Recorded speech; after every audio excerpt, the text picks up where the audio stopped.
আপনি কি এমন মন্দির দেখেছেন যেখানে লক্ষ লক্ষ ঘন্টা ঝুলানো রয়েছে, ছোট বড় অনেক ঘন্টা ঝুলানো?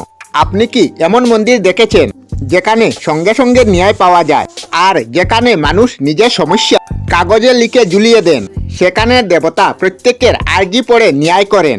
জানতে হলে জুড়ে থাকুন আমাদের ভিডিওতে। এই মন্দির কোথায় অবস্থিত?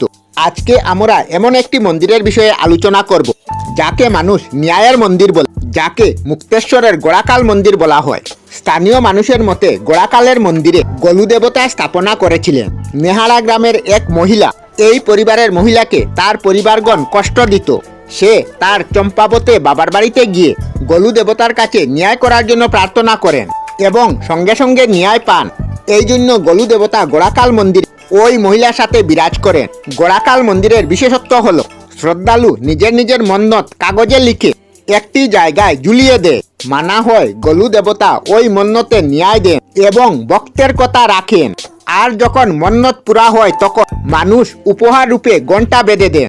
এছাড়াও মান্যতা আছে, যদি কোনো নববিবাহিত জুড়া ওই মন্দির দর্শনের জন্য আসে তবে তার বিবাহ বন্ধন 7 জন্মের জন্য হয়।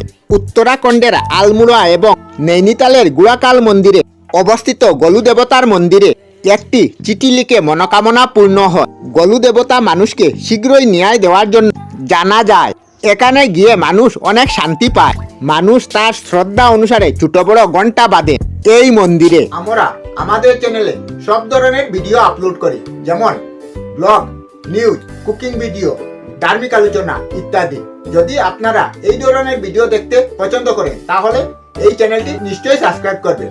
আমি আপনাদের সাথে বিদায়ক না, আজকের মতো বিদায় নিলাম। আর ভিডিওটি ভালো লাগে লাইক, শেয়ার ও কমেন্ট করবেন। ভিডিওটি সম্পূর্ণ দেখার জন্য অশেষ ধন্যবাদ।